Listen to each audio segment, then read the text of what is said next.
Is that good? Yeah. All right.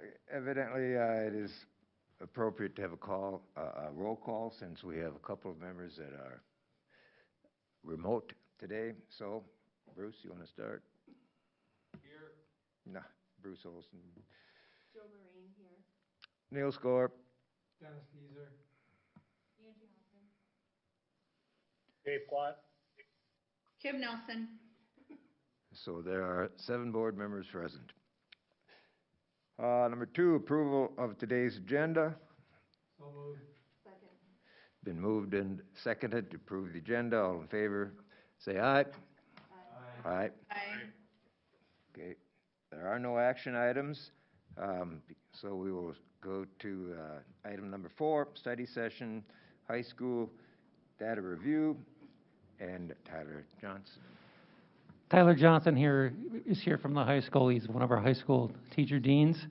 And Tyler was actually a grad student of mine a few years ago at St. Mary's. And he's been doing a lot of research, and he's been looking at a lot of data at Albert Lee High School. And so what he's going to go over with you this evening is some academic and attendance data from the last few years, and more specifically from our time in the pandemic here. So with that, I'll just turn over to Tyler. All right, well, thank you, Dr. Funk. Like Dr. Funk said, I'm Tyler Johnson, the Dean of Students. I deal primarily with student attendance and discipline as the primary responsibilities at the high school. And so last year at this time, I was the 8th and 12th grade Dean of Students. And so working with attendance on a daily basis, I was putting together just attendance data. I was doing some research as well, and found that chronic absenteeism is a problem, not in just Albert Lee, but in the country. And so I'll be talking about chronic absenteeism, and what that is, or how it's defined in most school districts, is when a student misses 10% or more of the school year. And the big difference between that and truancy is unexcused absences, when they get to 3 and 7, for example, in the state of Minnesota. With chronic absenteeism, it is excused and unexcused. So research has shown when they get to that 10% or more, it has a big impact negatively on their success. So, gotcha. The down button, all right. There we go. All right, so I know it's kind of small, the data that you can see here. But that top row highlighted in green, it just kind of shows you those are students who have missed 0 to 5%, 5 to 10% in yellow, and then 10 to 15 in orange, and then in red it's 15%. So what you're seeing here is the 2020 Q1 attendance at the high school, and it's in the entire school. So that includes our hybrid and our distance learning academy students. And so looking at the table there, the second one down, the number of days. So if you are going to be in that first category, that means that you miss between 0 and 1.75 days. Now, obviously, that's not possible, but that's just how the math worked out. Then moving over, if you were going to be in the 5 to 10% range, you miss 1.76 to 3.49 days, and so forth and so on. The third column down just tells you the number of students at the high school that fit into that category. So as you can see, it's almost like a reverse bell curve, where we have a lot that are attending school regularly, and then we also have quite a few that are chronic absent, which are occurring more than 10%. That middle table there, where the green and the red, I just kind of group them together. And so the students that are considered not chronically absent pass, on average, 94.5% of their classes during Q1. And so that third column then shows you how many students that was. The next one down shows you how many students missed 10% or more, or were considered chronically absent, and their passing percent. So those students passed, on average, 67.72% of their classes. Yes? So the first set, is that kind of echoed then in that second set?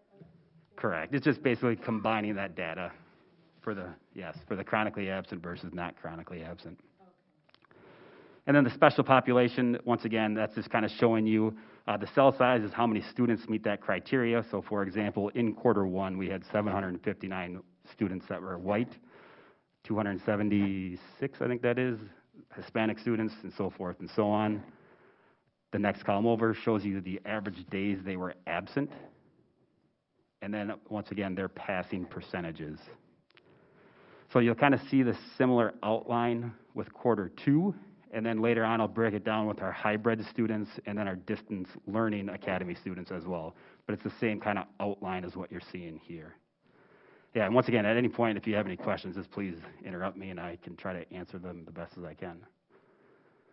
So quarter two, like I said, it's the same kind of outline. The numbers have now changed a little bit as far as our students who are chronically absent versus not chronically absent. The number that changes, what I see as the most, is the passing percentage. So our students that are now considered not to be chronically absent, their passing percent went down about roughly 3%. The students who were chronically absent, I'm looking in the middle table there, passed on average about 59% of their classes.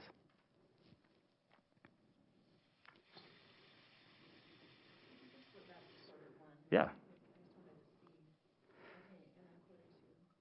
And I believe I'll show kind of a comparison of the quarters as well.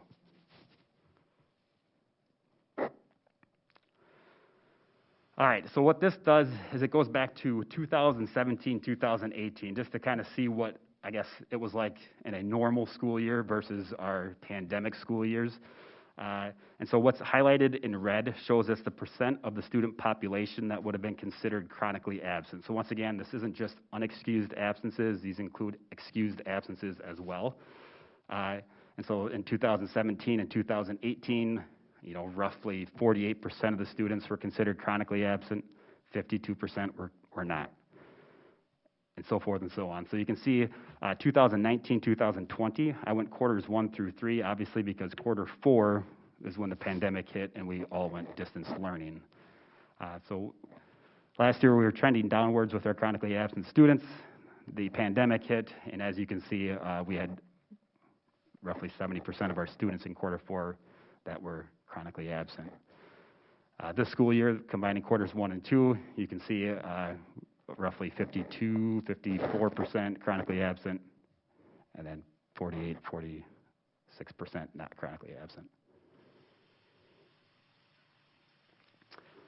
All right, so here's this kind of a breakdown, once again, taking the first 3 quarters of last year, so our pre-pandemic.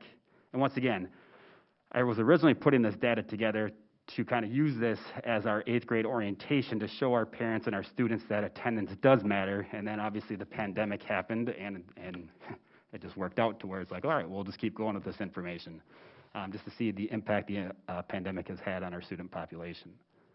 So quarters 1 through 3 last year, once again, that would have been our pre-pandemic. You can see our numbers there. We have 237, that's highlighted in red, that missed 15% or more of the school year. When quarter 4 happened, you can see that number went to 691. So there's a big increase there. And once again, we basically took education, kind of flipped it upside down when that quarter happened. So a lot of students missed considerably amount of the school year in quarter 4. Quarter 1, you can see once again, that box highlighted in red, we had 491 students. Quarter 2, 480 students that missed 15% or more. Yes, correct. And at the time, I took their GPA, just because I was getting that data together. I switched to pass-fail just so that way we could use that for other information, as you'll see later. But the GPA, once again, it just shows you, and this isn't earth-shattering information. It makes sense. The more school you miss, the less you do academically. It's just more so the numbers of our students in these categories.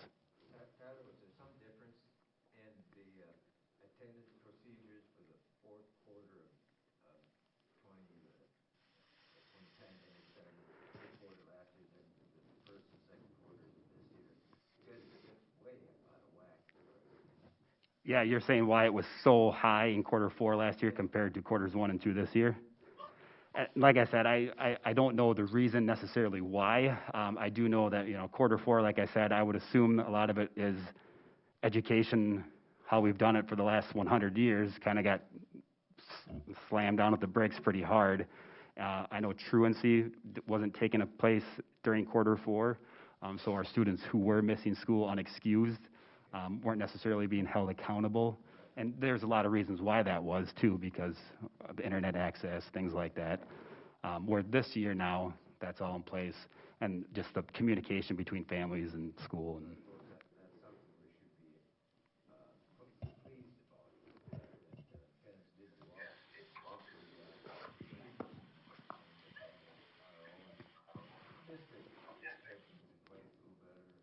yes.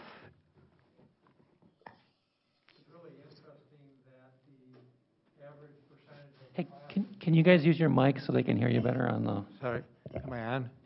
It's really interesting that the average percentage of classes passed, the number in the 15% range went down, but so did the percentage of classes pass. You go down from 69% to 62%, and now the second quarter down to 53%. Those are some scary numbers. That's part of the pressure from the Department of Education last year was, accountability just was really almost non-existent as far as holding kids accountable because we're in the pandemic.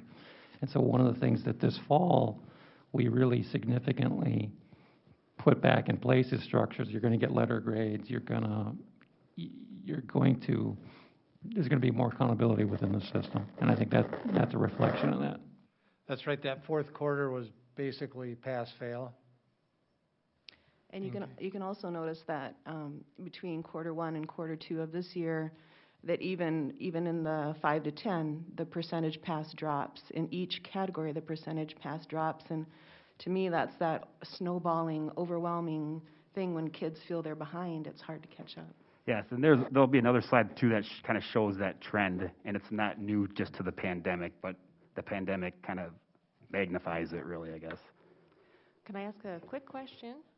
It looked like attendance was improving before the pandemic hit. Do you know why that was? This is only my second year, although I'd like to say I took credit for it, but no, I'm just kidding. I don't know. I don't know why it improved that dramatically. I do know, like last year, the other dean and myself would meet with students when they reached that 3-day unexcused mark and have that conversation one-on-one. I would assume that was happening before myself or before I came here as well. But just that communication piece of here's what truancy is, here's what it looks like, how can we make sure that you're getting to class and doing what you need to get done. So here's the data that kind of shows from the last 3 years, just kind of the trends as far as average number of fails per student each quarter. So the blue is quarter one, no matter where you're looking at it. The red is quarter two, yellow quarter three, and then green quarter four.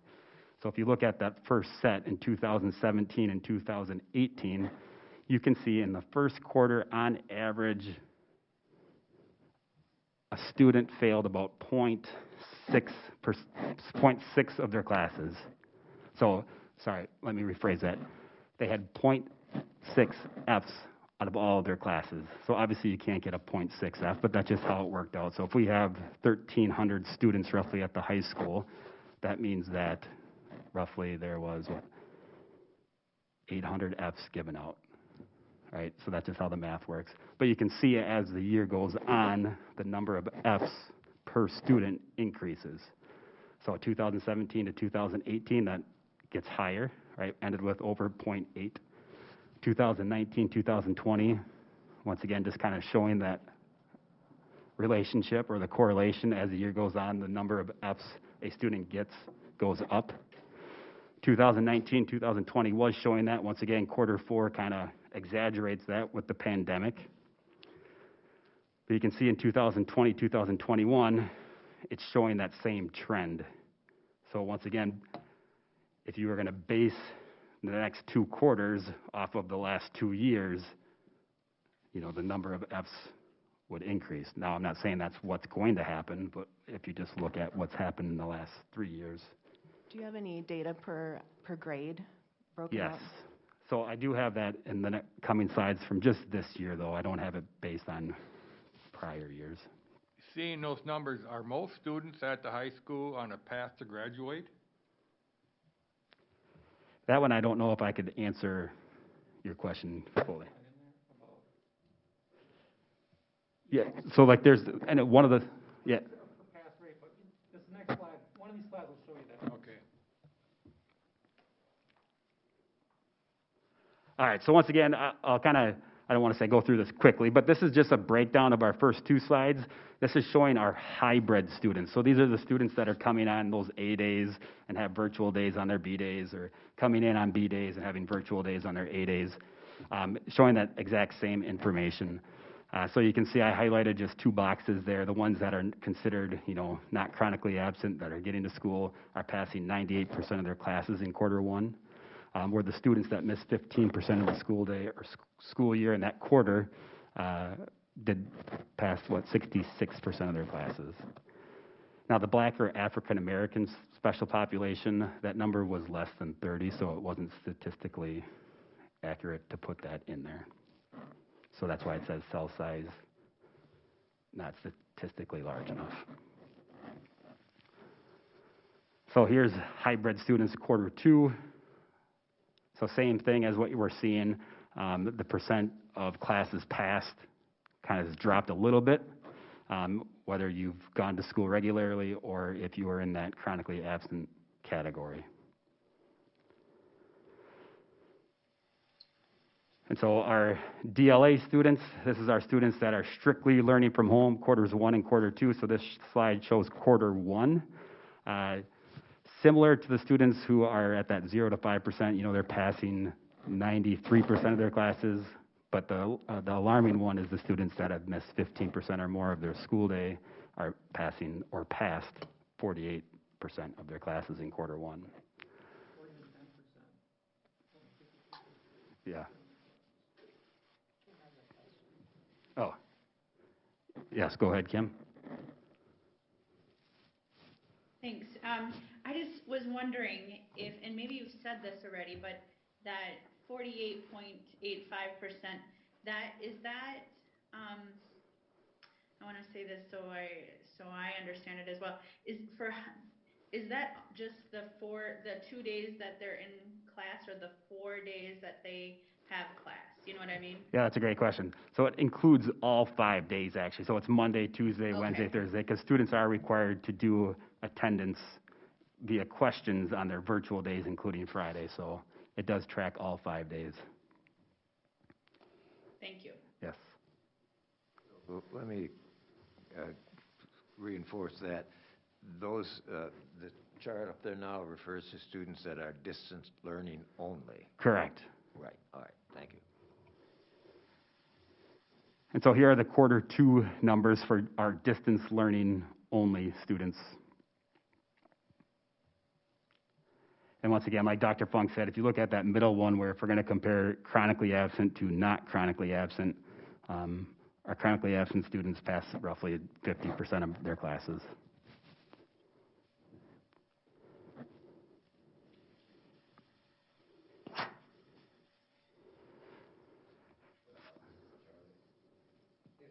It would appear that those that are distance learning only are doing better than the hybrid. I would say the opposite, actually. The distance learning kiddos that you see here. That's 40 that are passing? Oh, I see, I thought it was failing. Yes. Yeah, you're right, thank you. And so we also looked at our free and reduced population as well. It's roughly 45% of our students are free and reduced.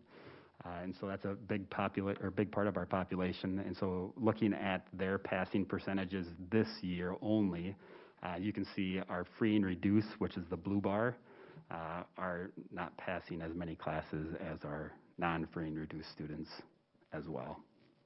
And this is 8th through 12th grade in these numbers.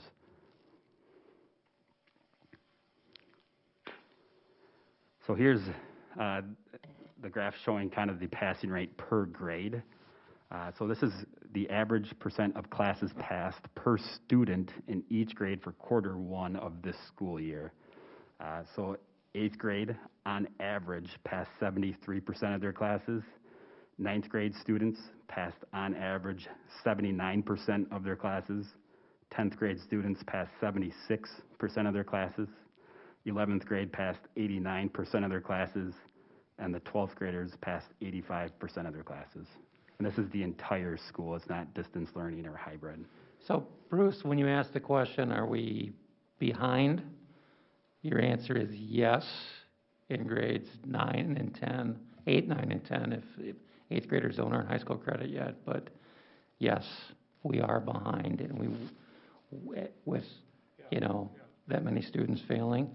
And so I think either in our regular meeting in February or early March, I'm going to have Johanna Thomas and Mary Jo Dorman come and talk about summer school and credit recovery and some options we can start to take a look at to try and get these kids caught up as we try to move out of this pandemic. Okay, thank you.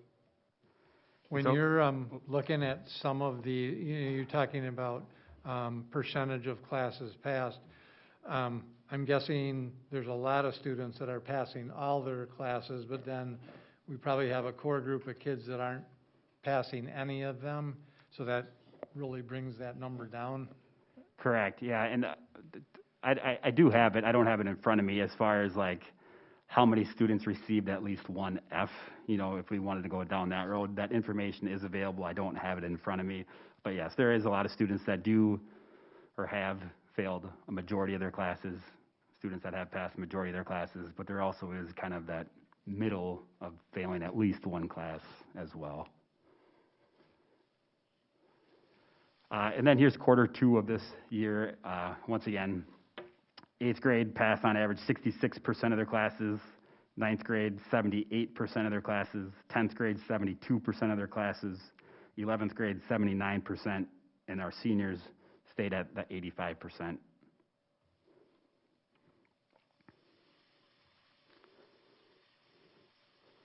So I know this is not the most exciting or fun information to share with everybody. The good news is that, or I shouldn't say the good news, but this is a problem that I think a lot of districts are facing.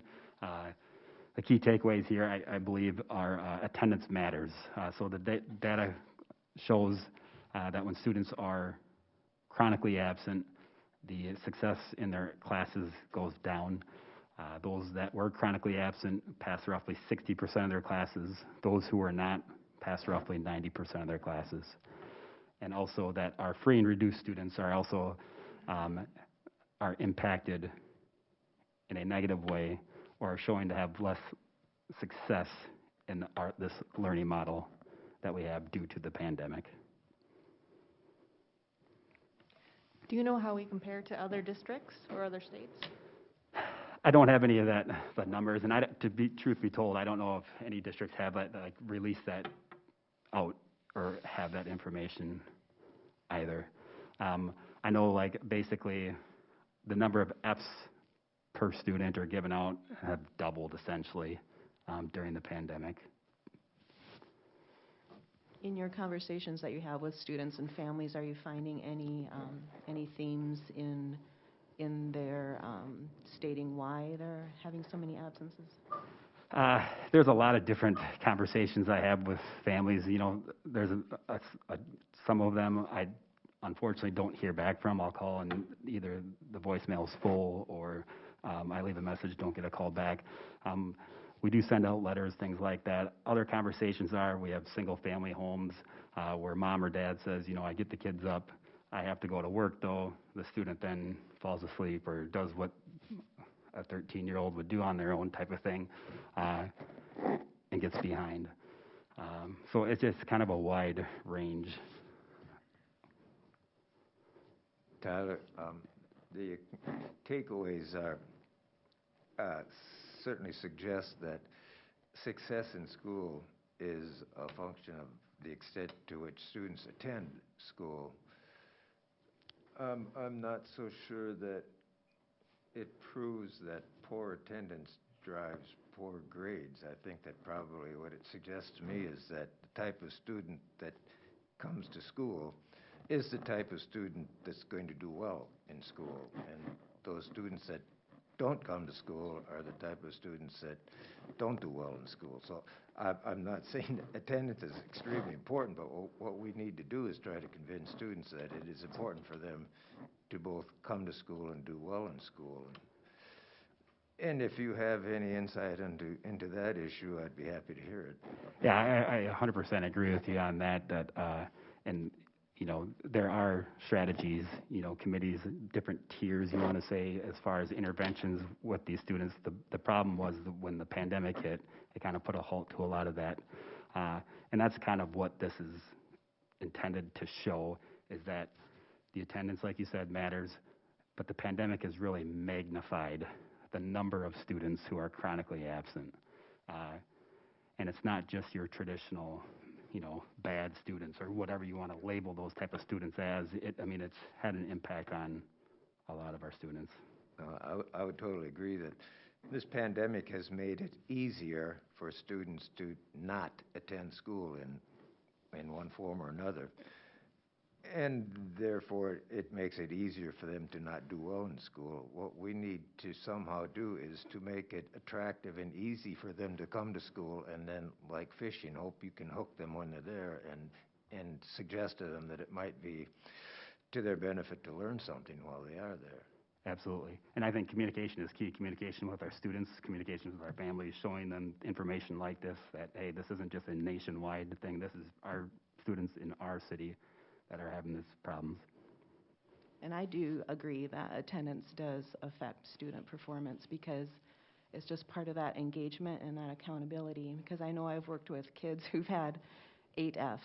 And why? Because they have 152 missing assignments. You don't do the work, you don't get the points. So I think that our free and reduced families, like you were saying, just they have perhaps lower accountability just because of the situation. Maybe there's just not enough time in the parent day to do that, or the tools there. But when our kids are present in class, then they receive the information. Sometimes they can work on those assignments and get them in. And when they work on the assignments, get them in, when they're hearing that information, then they do better on quizzes and tests. So I do see the direct correlation between attendance and performance.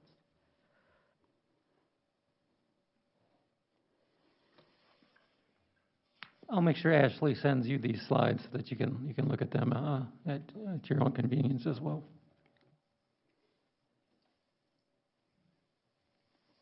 All right, well, thank you for your Any time. other questions or discussion? Okay, thank you, Tyler. Thank you. Yep. I'm sure these next two guys will have all the answers for what Tyler just showed you. Next on the agenda is secondary Friday instruction schedule. Mr. Dibble and Mr. Grossklaus. Good evening. Good to see you again, guys. Good to see you. So we were tasked by the superintendent and board, indirectly, to come up with a plan to get some of our students back in school on Fridays. And so I'm hitting stuff with the laser, actually. There's the arrow. All right. And so we put together some of the benefits of 2 different ideas: bringing our students in for rotating A and B Fridays, or using Fridays as an intervention and catch-up day. So Mark, why don't you take the positives for A-B Fridays? Well, thank you, Mr. Dibble. Good evening, board members. One of the things, we went back to our leadership groups at our buildings and talked about what can we do for intervention and what can we do for A-B day. Now, I will tell you, for a positive note, as the public has talked about teachers during this pandemic, the majority of my leadership group want to go intervention. Okay, I will tell you that. They didn't understand, probably from the administrative side, of some of those things. So as we go through here, there's going to be some of Chris and my input, because we know the bigger picture versus what happens just in the classroom. So positive things and is consistent schedule. Everything's consistent if we go A-B Friday. So we would start out with the potential of starting February 12th and you'll see this in a slide coming up, but we go every other week. A would start, then the next Friday would be B, A, B, A, B. We would still have students virtually, so if you're an A student, you'd still be virtually on that Friday. It's not a day off. It would still have the opportunity to have an educational environment just like we are now. It would just allow us to bring back students for personal instruction. We're going to add 6 days if we start February 12th. That would get us to May 14th as the high school principal. I recommended not having May 21st as an instructional day since that's graduation, and I have not heard anything different from the board than May 21st being graduation. The intervention, of course, we could always look at providing more support for our students. We know that there's always that need, and it would give our students the opportunity to get that need met. So the issues that we looked at for these, Could I interrupt? yeah, go ahead. Before I forget the question. So on Fridays, staff then would be conducting a face-to-face classroom and a remote classroom both? So staff would physically be in the building, correct, having a face-to-face work with students. We would set up, just like we do on virtual days, an assignment for the students to work on that were not in the building. So the teachers, just as they do regularly now, so like tomorrow, our A-day students will have a virtual lesson, but our staff is working with our B-day students. I'm still somewhat confused because if I'm a classroom teacher and I have a group of students now in my class on Friday, do I not also have a group of students that are not in my class? It would be the same as the Monday through Thursday. So Friday becomes the same as Alright. the other 4 that's, days. That's nothing foreign to the experience of a teacher? No, this is, it's an additional student contact day, which is like taking away the all online day and adding one more student contact day in place of that. So would the students who are off schedule then and they're at home virtually that day, would they miss out on their day that they would be connecting with their teacher since their teacher would be in person with the other? Well, it would run the same as the rest of the week. But So currently Friday, A and B get virtual check-ins. But Correct. this way the teacher would be in class, so they wouldn't be checking in. So they'd be checking in every other week instead of every week. We would still run at the high school, I'm sure Chris would do the same. In the afternoons, we'd still run our hours of virtual office hours, just like we do before school and after school. So I would suspect that students that needed support that were on the opposite day would be able to get that support either before or after school. We've blocked that time out for students all the time.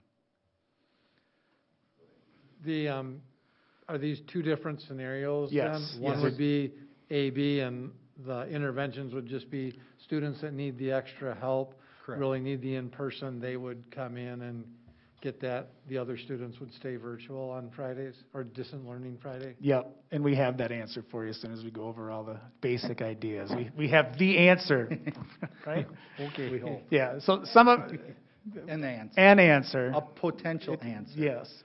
So some of our concerns with the AB cycle, first of all, we know that there's families that have siblings who need to take care of those elementary students on Fridays.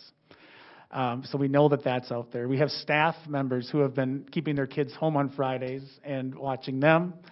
And then we have the paraprofessional support who takes care of the child care on Fridays. 2 of these 3 we've solved. The staff are eligible for the child care, and there is enough paraprofessional support to maintain the child care as is, bringing our paraprofessionals back into the schools. The one we'd have to reach out and work with families on is the students who take care of their elementary siblings.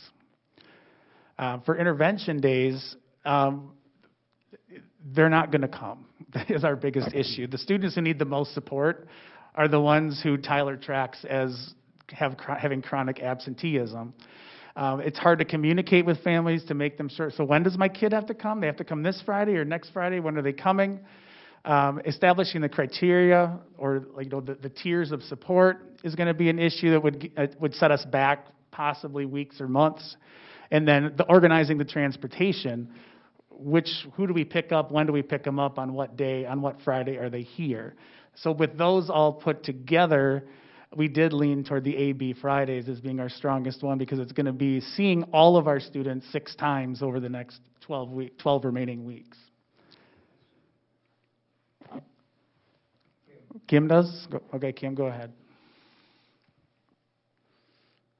I was just curious on that previous slide, those students are, the staff are, the students with elementary siblings.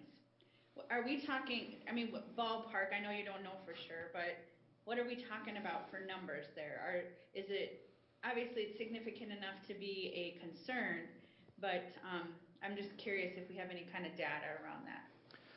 We don't have any data. We just hear what the community says sometimes when we have siblings on different schedules. I mean, typically, the only time the elementary is off is when they have parent-teacher conferences a number of times a year. So we try to run our schedules similarly for all families, and that's what we've done during the this year, is making sure all our schedules have lined up the best we can for our families. And I would assume then that those students that have those siblings, potentially there's already maybe some attendance issues. So this would just maybe add to that. It could potentially. And the staff and paraprofessionals who can take their children to the child care, that covers the entire age range, elementary. Yeah. Yeah, because it's child care is K-5, and all the 6th grade and up will be in school. So.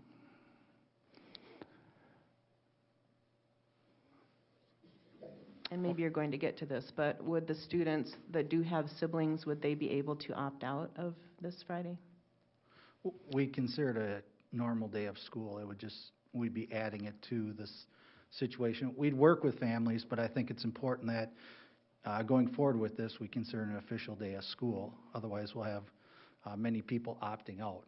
And we also have transportation and food service to our daycare, our child care.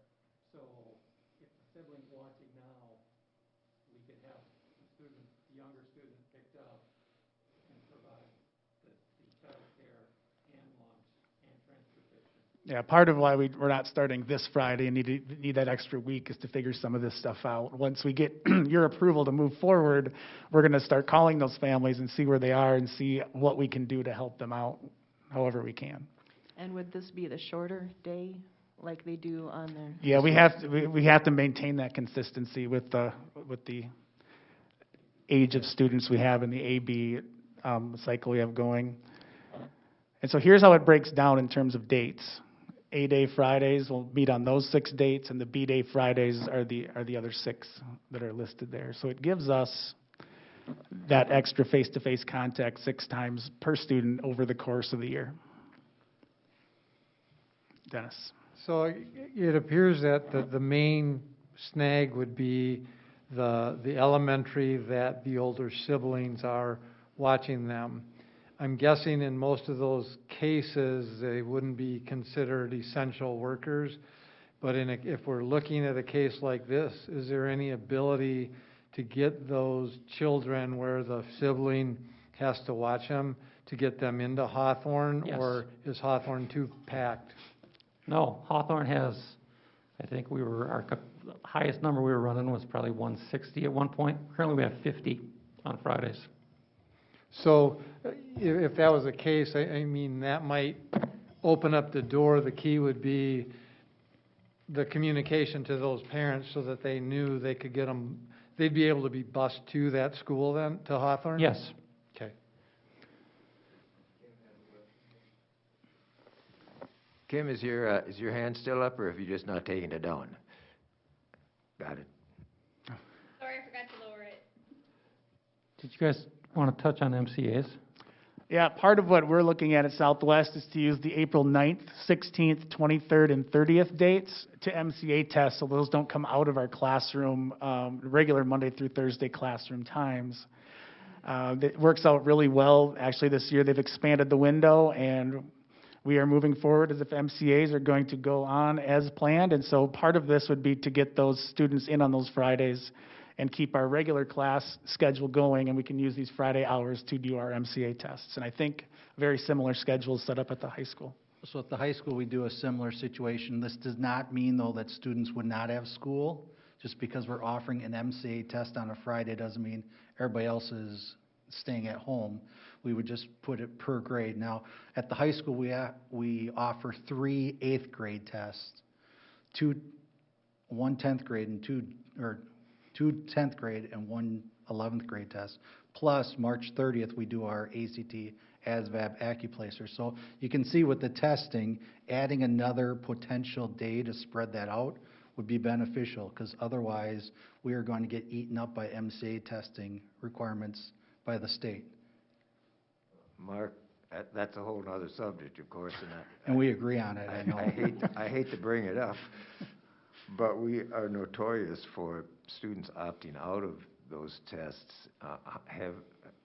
I know it's impossible to factor that into the algorithm, but do you have any comment on? School still goes on, so those students that opt out in the past, and we plan on continuing to offer them educational opportunities during the day.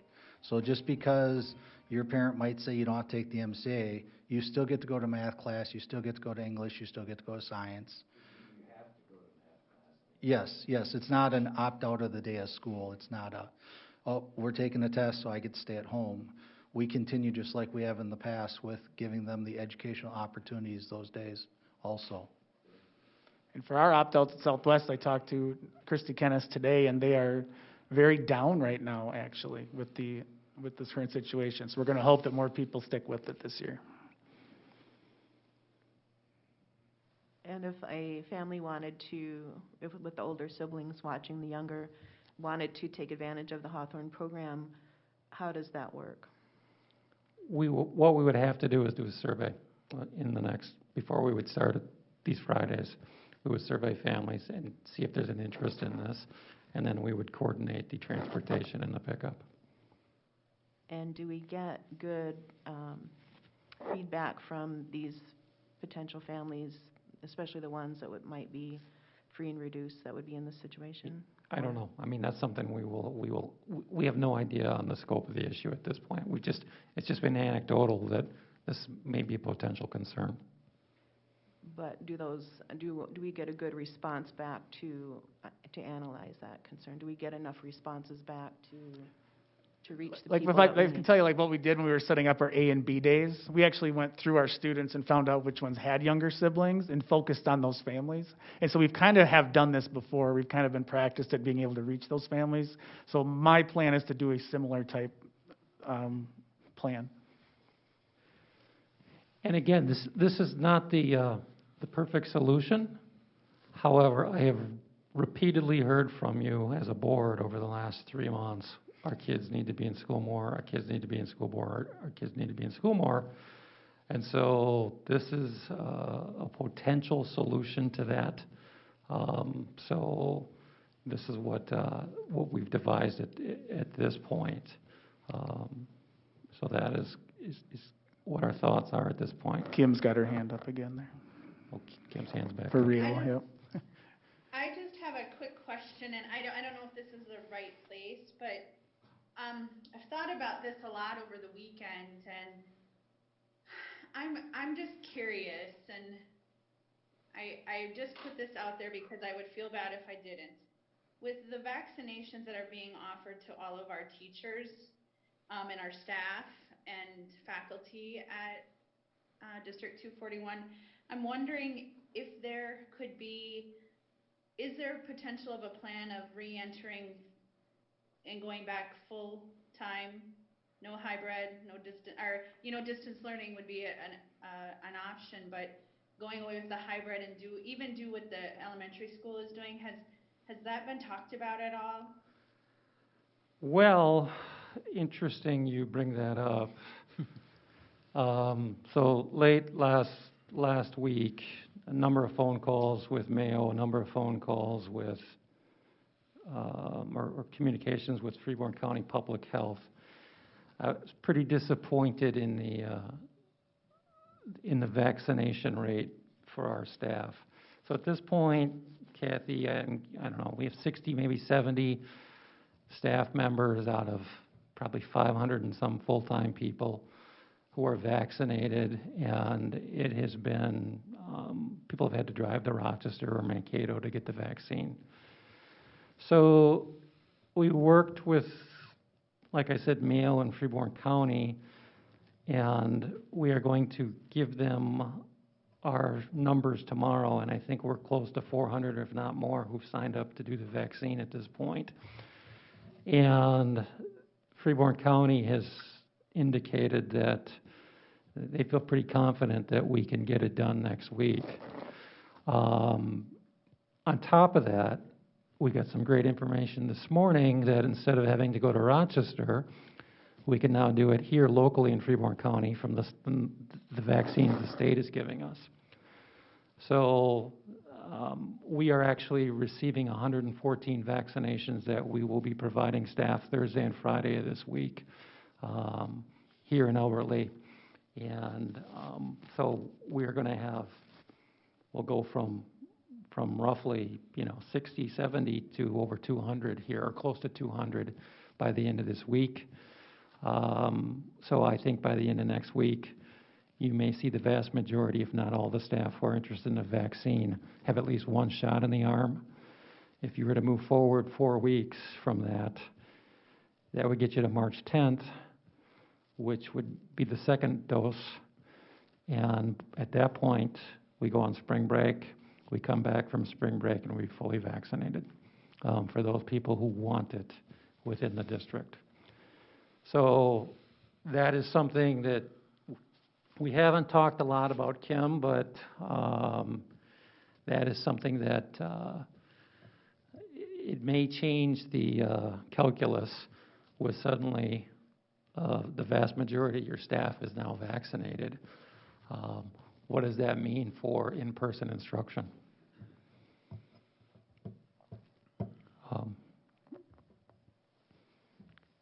Yeah, I guess that's why I asked, and I'm just curious on just the amount of the feedback I've gotten is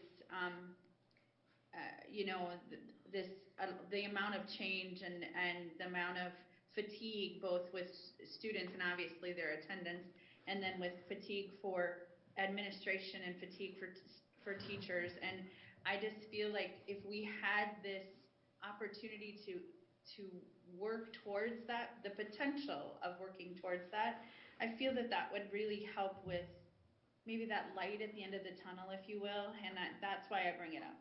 Well, here, I want to give you my wider community statement on that first.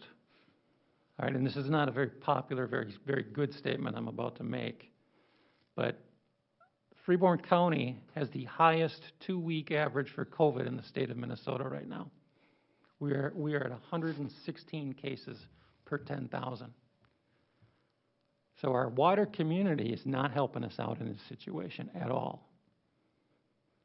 So if our wider community steps up and says, you know what, we want our kids in school, we want our kids in school as much every day as possible, this is something that, we have demonstrated that regardless of what the wider numbers are in a hybrid environment or in person at the elementary level, we are successfully able to manage this. But suddenly now, if I'm going to have numbers over 100 in the county, and then I'm going to look at Mark or Chris and say, all right, you got 32 kids in your classroom with no 6-foot social distancing, how's that going to set us up with the wider spread going on in the community? So those are the factors that we were aware. But I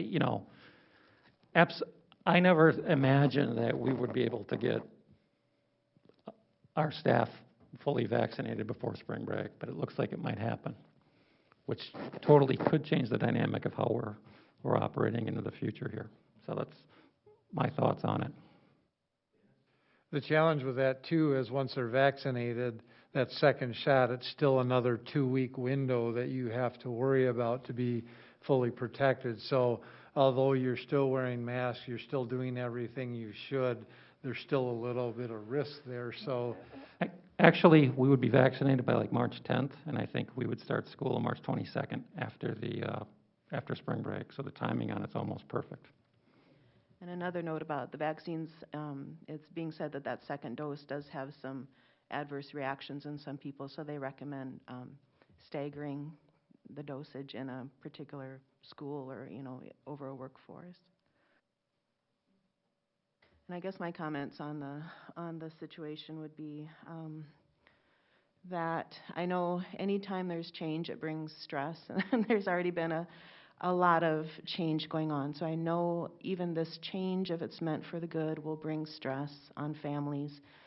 I do feel better knowing that the child care is available for our staff and for our families who would have a sibling who caretakes for the younger ones. That, to me, would seem like it would be a relief to the families once they are able to accept and to know and to get into the system and know they have a place for all their kids to be. So I could see this as a good thing for families and students.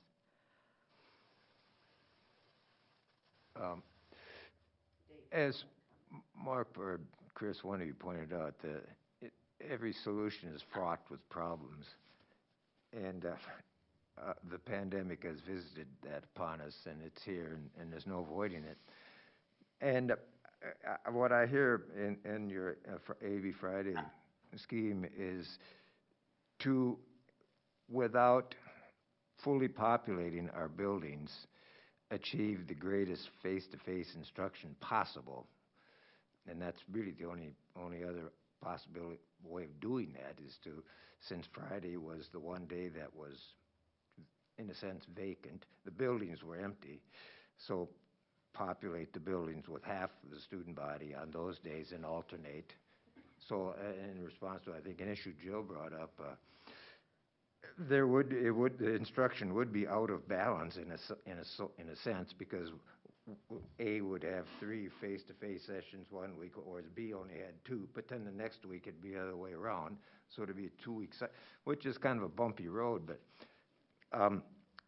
but given our current status and our commitment to providing as much face-to-face instruction as possible, but the only alternative.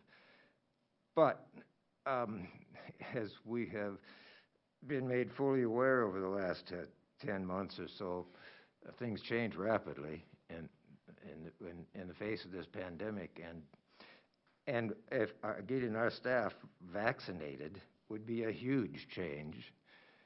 My dream, I agree with Kim, my vision or my dream would be to have 4 days of face-to-face instruction for everybody, but that would mean fully populating our buildings, Southwest and the high school, which is a bit scary unless we have staff that are fully vaccinated. And as I've said so many times, I'm convinced that our schools are probably the safest place for students to be.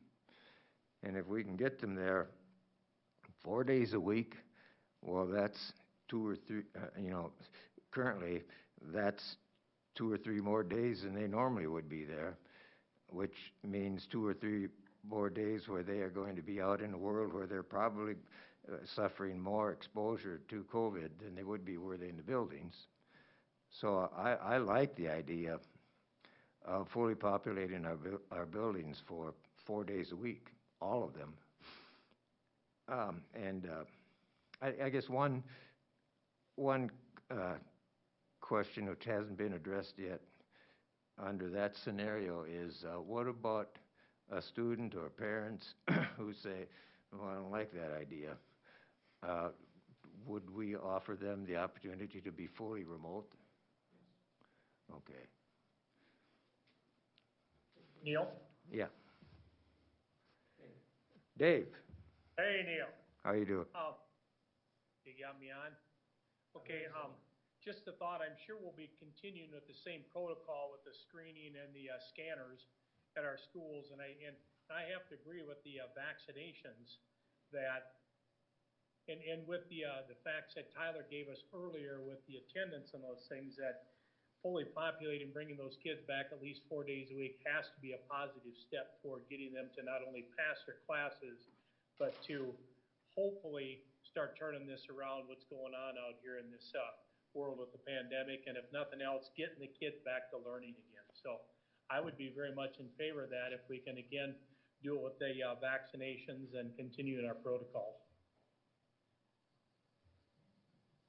So I'm a little confused. So you both mentioned coming back full-time 4 days a week. Is that what you're saying, rather than doing this? Yeah. Okay. Just what you've been talking about. Isn't that what Neil mentioned, the 4 days, the fully populating and then coming back that way? That's what I'd be in favor of, or 5, to be frank about it. But all of that is contingent upon what happens in the next 2 weeks or so, and that could change.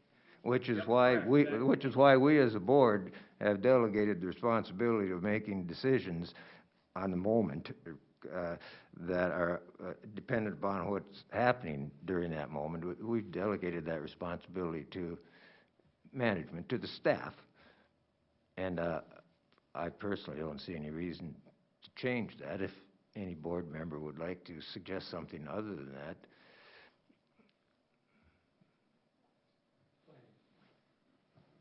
Is this on? Oh, I have a lot of questions because I'm taking this all in, but I'm just curious, as a new person, what legally can we do? Can we choose to go back full-time, or are we limited by the executive orders, which I'm assuming we are? I'm just curious. We are provided the opportunity to make decisions at the local level. Now, the guidance that they provided to start the school year was, here are your opening parameters we would like you to work within. And if you can justify why you can operate outside those parameters, that you can make that decision at the local level, but you have to consult with, in our case, Freeborn County Public Health or the Department of Health at the state level. And we really work with county health here. So we have the ability to do so. Other districts, I think Fairmont down the road is going to be doing a similar model, coming back full-time with all their high school students. Some other schools in the Big Nine have talked about it later on, maybe in the fourth quarter. So that's where we are as far as operating within the executive order. Any other, Ange, you mentioned you had a number of questions. Any others? Okay. So what I'm hearing from the board is, do you have some interest in this 4-day option? I've also heard Jill say change is hard on families. So my recommendation for you at this point, and again, the reason we brought forward the Fridays is because we've heard loud and clear from our community, our kids need to be in school more. But I don't want to suddenly say, okay, you're coming 3 days now, here's this schedule, and then in 3 weeks' time, turn around and say, well, we're going to give you a new schedule for after spring break and fourth quarter. So my recommendation to you at this point is, if you want us to explore this 4-day-a-week thing, and this is going to involve conversations with the bus company, because I would envision this being, okay, these kids are going to be in school all day, full day. We got 2 tiers of busing. We're going to have to work through that piece of it. How that looks moving forward here. We're going to have to consult with the teacher leadership, which we consulted on this model. We haven't consulted on this 4-day model at all. And then, I could come back to you here on February 15th and say, okay, here's where things are at. Here's how many people have got vaccinated. Here's what we think moving forward. If that's the direction the board wants to go. Otherwise, we're, I think, ready to start moving to implement this Friday option. but I don't want to do both. I don't think it's fair to our community to suddenly say, we're adding Fridays, and then, okay, now we're going to go, forget Fridays, you're going to be coming Monday through Thursday, and it's going to be full-time, so that's my thoughts on it. So I will take direction from the board as far as where you want to go with this. Joe? Dennis, I'm sorry. As we look at that, you guys have put a lot of time and energies into putting this together. If we looked at the 4-day-a-week, what are your thoughts on as the buy-in from the other staff, the teachers, the direct line? Would you foresee that an ability to be able to do that? The idea is nice because then your issue with older kids watching the younger kids, they're all in school together. Friday is the cleaning day for all the schools to put it up and get things back in order to start the next week. Do you see issues or problems with trying to go 4 days a week? What kind of stress does that put on the district administration to try to get that in place? And what kind of kickback or worries could we get from other staff and teachers within the district? I see you're deferring to me. I will tell you there's not okay, I can't say 100%, but a large majority of our staff wants our kids every day. These two behind me know my feeling is we want them in the high school every day. My only concern is with staffing numbers, because as we found out today, we had 3 teachers that their kids went into quarantine today, little kids, and they weren't in our district because our district's doing what we need to do in our buildings. But that'd be my only concern, is being able to staff 4 days a week. Bringing 1,200 kids back in the high school this year, I'm not sure what the public comment would be, because I cannot socially distance them, 1,200 kids. We'll go back. You won't have the DLA kids. Well, but our staff will still be teaching DLA. Right, you won't have 1,200. Okay, 900 kids, so we'd have 900 kids, that's correct. But our staff would still be doing DLA, a majority of them, because our math and a number of other teachers are doing DLA. So we could do it, like I'm telling you, I could do it. I'm just not sure how the community would feel about, because right now we're 6 feet. The lunchroom, we're plexiglassed up. If you've been in the high school, you'll see we've done a lot of things to keep it very safe. All the desks are guaranteed to be 6 feet away. And so you bring that back in, that's a gamble that the board would be taking on where they want to go with it. But, I mean, we could do it. Yeah, and even the community spread would now come into the schools, I think, as well, because as soon as you're not 6 feet apart in the classrooms, the quarantine levels are going to skyrocket. If the 7th graders playing hockey have an outbreak, they bring that back in. Suddenly we're not dealing with maybe they were talking. Yeah, this whole room of 30 is going to be there. So yeah, that's, I think, a question. We've only lost in the classroom, the maximum number of students we've lost to quarantining is about 5 max. So when we have an outbreak, if we find a student that's positive in the building, Lisa Duggar and her staff has done a great job of just finding out who those kids are. And because we're socially distanced, it's not a big deal. Whereas you've seen in the community, other groups have, it's become a bigger issue. So my thoughts on it, we can't do one and then try to change again. That's just going to be too much. We also know that we're still under COVID conditions this year, and the risk is still potential that we could end up being closed or shut down. If we look at this A-Day Fridays, B-Day Fridays, and we work with that, I think the key is going to be the communications. We're getting the kids in one more day. We also know that looking forward to the summer, we're going to have to look at credit recovery. But then, are we safer following a pattern like this than trying to overburden the classrooms? I guess it's so hard to know what the right piece is to do. But if you feel like, 30, 35 people in a classroom, we can't get the distancing, are we opening ourselves up to get shut down again? If that's the case, then we should look at this, making sure that everybody's on the same page.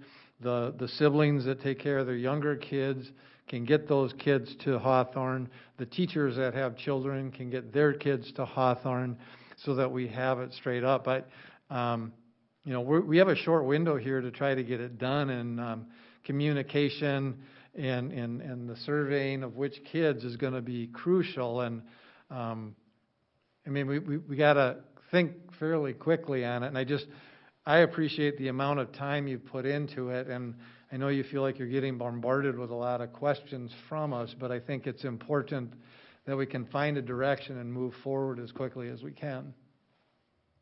And I agree that I don't like the idea of putting one thing out and changing it, but a thought just comes to me when we talk about communication. Could it be an option to say throughout the rest of this quarter, this will be the plan for these Fridays, and then in the hopes of fourth quarter, if it works out, to come back the 4 full days a week? I mean,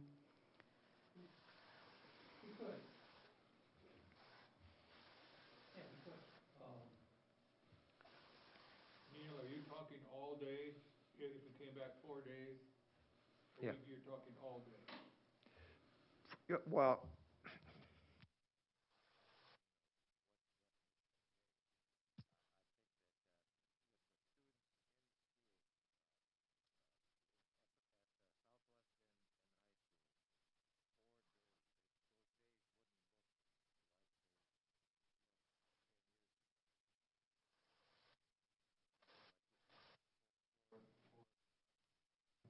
days that will be similar to the days that A is in school. Not the 9:30 to 1:30. We wouldn't need to do the virtual piece anymore. So they would be full days of instruction. So what I would recommend, and again, this is just because of busing, I would recommend you stick with the same start times, but instead of being done at 1:15 or 1:30, you look at 3:45 or 4 o'clock. And you're going to have to tweak. You'd have to tweak the elementary schedule, so they may have to get out. They have started their school year probably 20 to 30 minutes earlier all year than they normally do. So we'd probably have to let them out 20 or 30 minutes earlier in the afternoon to have the buses turn around to be able to pick up the secondary kids. But again, those are details that we would have to work with the bus company on to try to figure out how to do it. But I envision from what I'm hearing here is if you say 4 days a week, it's 4 days a week, full days instruction for the secondary kids. so when you talk about staggering the busing like that at the end, I had thought about that before. Does that put the younger kids home before the older kids? Because that would be another oversight problem for some families. It could, and that's something we'll have to take a look at. Yep.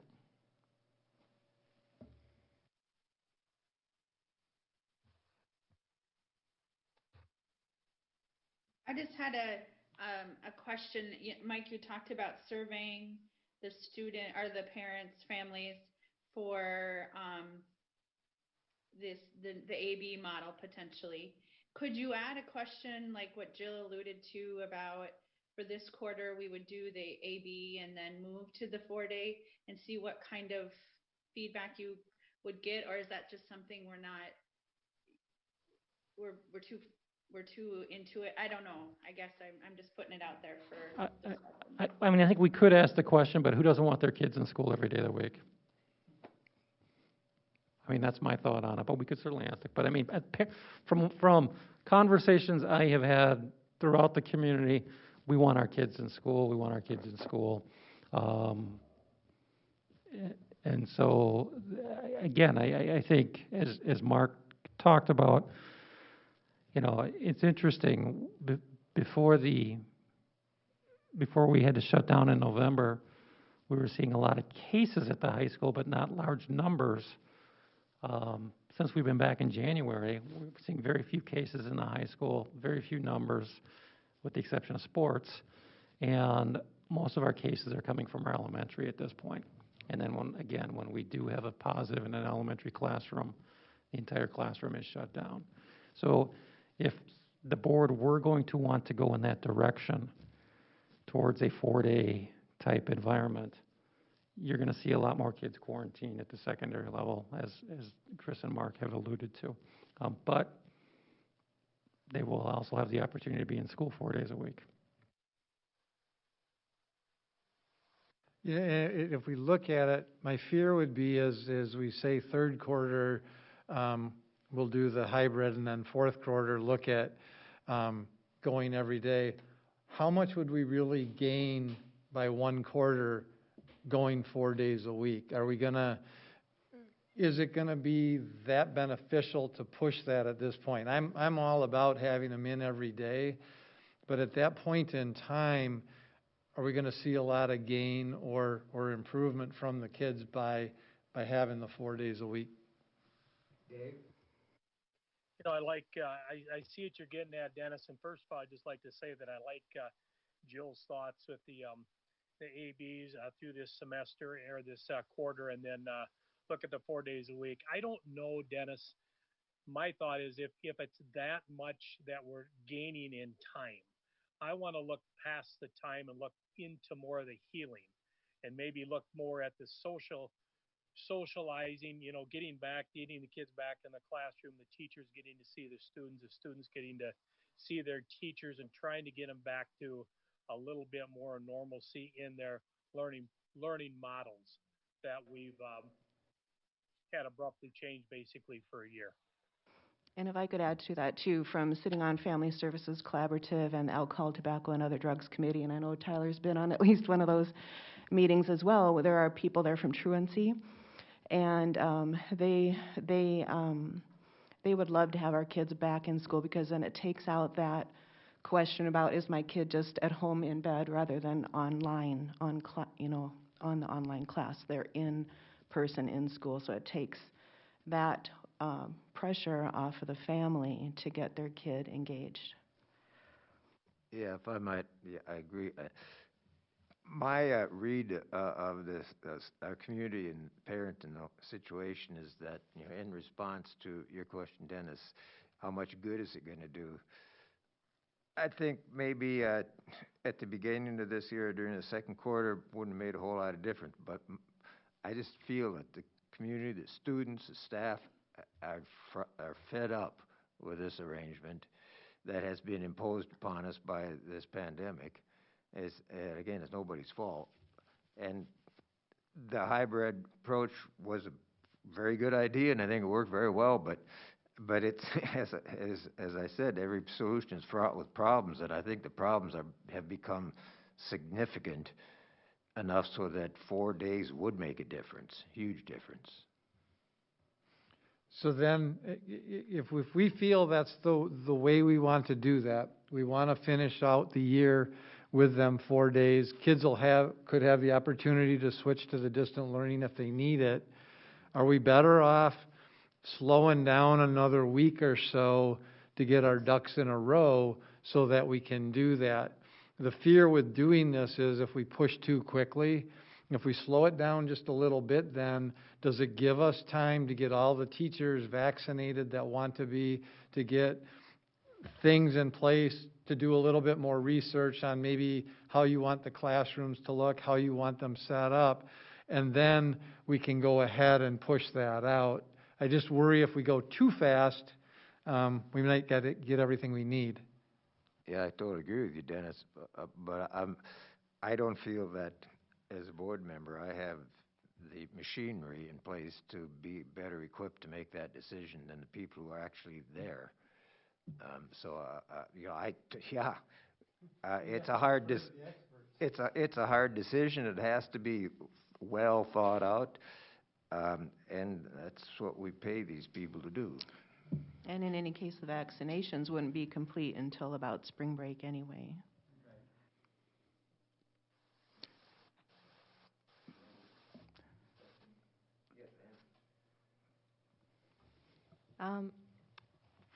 From what I've heard from the community, as many have said, they want the kids back. So I would strongly and happily support 4 days back as soon as we could.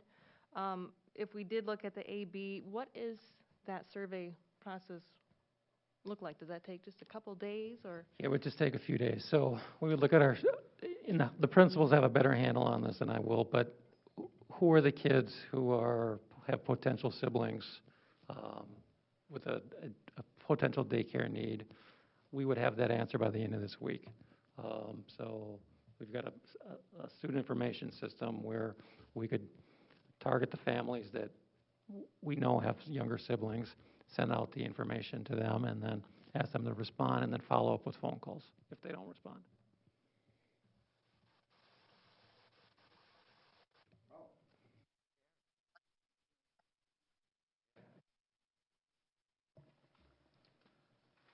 Yeah, so I can just say that I learn more in one day of being at the high school in person than I do from 6 or more days of just virtual learning.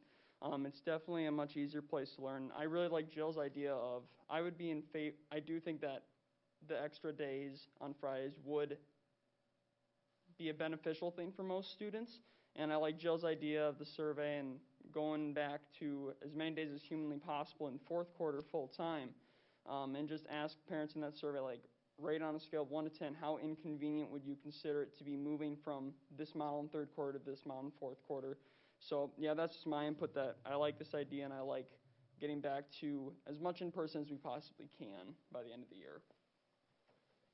Does fourth quarter start right after spring break? Or okay, because that's kind of a nice transition time if we were to do that.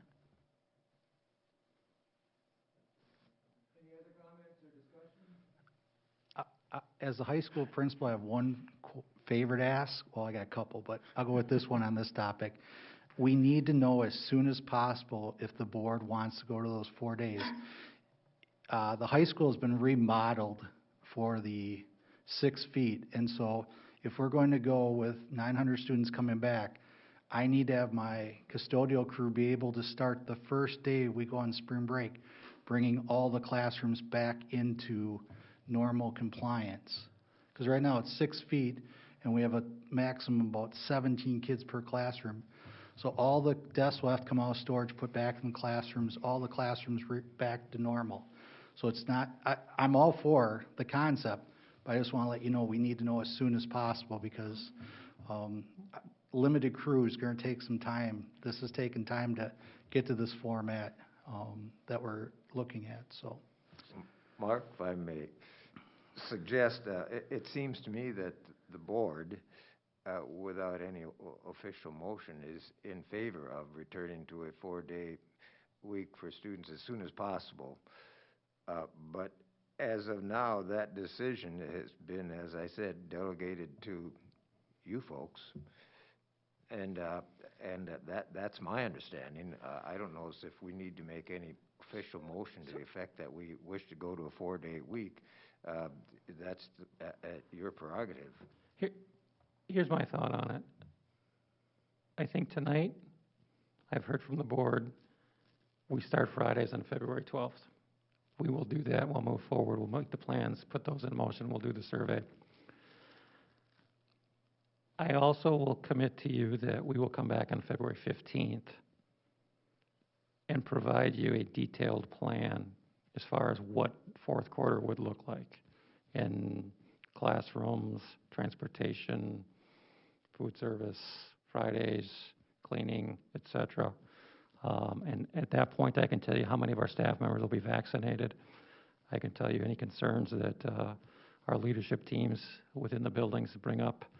And at that point, I think we would then move forward down 1 or 2 avenues, maintaining the Friday plan as we are going to be implementing, or moving towards the 4-day-a-week plan starting fourth quarter. That's what I recommend at this point.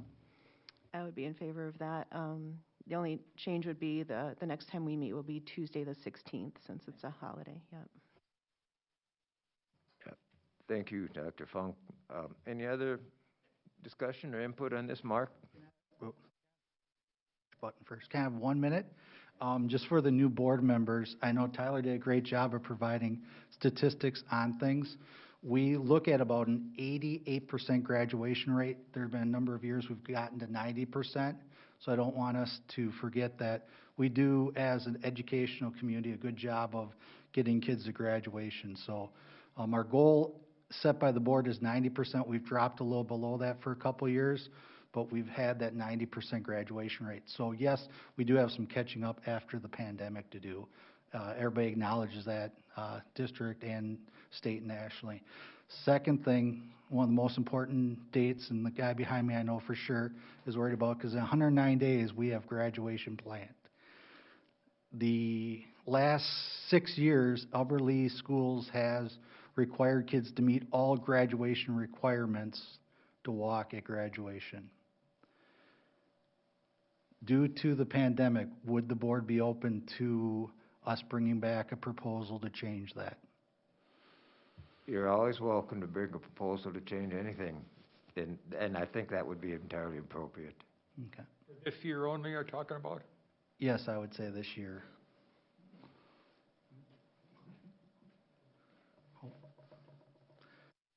I would be cautious of saying for this year only. You saw that high school data I showed you tonight? You got 4 years of bad data coming at you. So if you make that decision, you may be looking at, well, you did it for the seniors, and I was in the pandemic when I was a sophomore. So that's part of the equation that we need to take a look at here. That might be something, as we look at it, that we create it for 1 year if we decide that's the right thing to do, and then over the next 3 years to be determined on a year-by-year basis. We just have no idea the effects of the pandemic right now and what it's going to do to those younger students. And it could even carry out farther. I mean, we could see some of the 4th and 5th graders, and it's just something to keep in the back of our mind as we do that.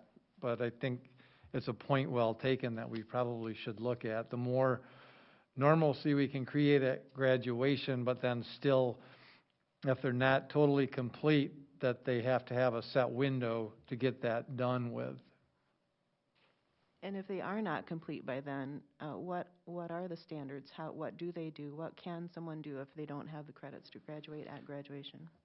So one of the situations that's happened in the past is you work with students and families to create a contract and look at using summer school as the potential. They still do not get their diploma until they've completed all the credits. So if a student would sign up and say, yes, I'll do summer school, but then chose not to, they would have the opportunity in the fall to go to the ALC and continue working on their credits. Once a student gets their credits, they get their diploma. So it's just a factor of allowing them to walk with not having completed everything versus allowing an exception. Do you see that being a lot of students, or how many? I haven't pulled the data at this point, but I know as we're getting closer and closer to graduation, it's always a tough conversation in a normal year, because there's usually 2 or 3 students in a normal year that due to things just aren't able to walk. So I would suspect we're probably looking at more, just because of things going on. I would suspect anywhere between 10 and 15 students potentially. And for the younger classmen, what kind of incentive do they have to go to summer school and get entirely caught up before the next year starts? We do have that option for our 9th through 12th graders, and they also could take credit recovery the next year. One of the conversations we do have with parents is making sure we don't overload kids too. So if you're a 9th grader, we might, encourage you to go to summer school, but if you're way behind, trying to do all of it at one time is a difficult thing. We will be looking in the next couple of years also of what can we do for interventions during the school day that could potentially help out, because we're dealing with a whole different thing we've never dealt with before. So.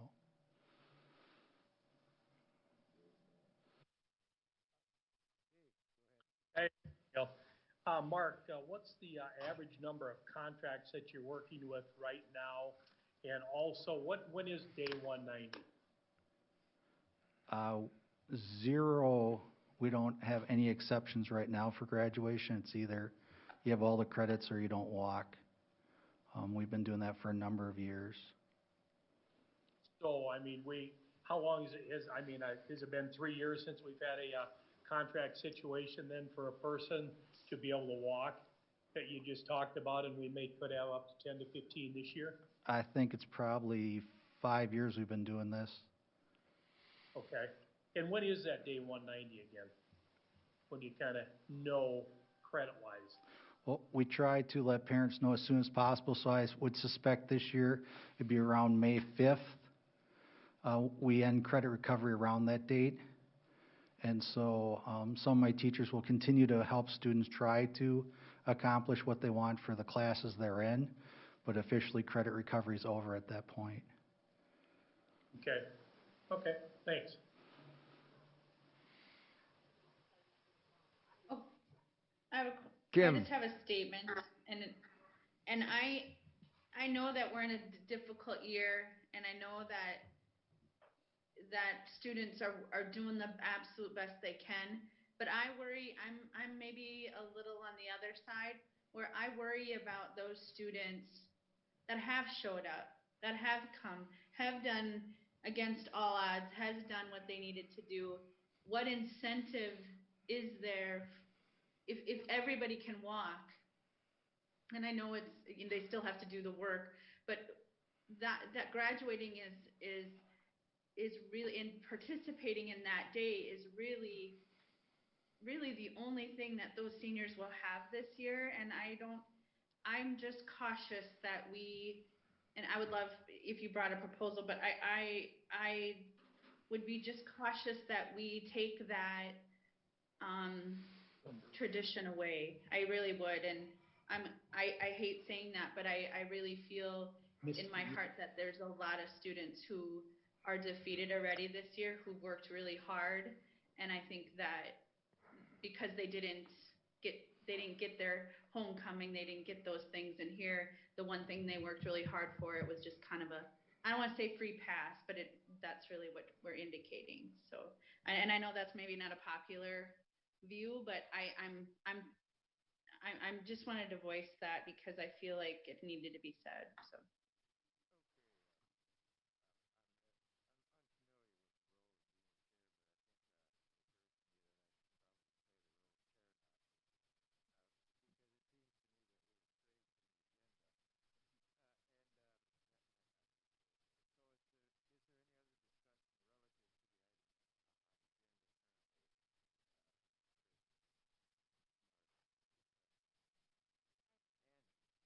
Um, so with the survey being done on the AB schedule, if the families reject that, what is the default? Do we go back to how we've been doing it, or would we look at going to 4 days instead? Yeah, the survey and the ABC.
Okay. And as part of the, as part of the survey actually asking them if they would be interested in the child care through the district?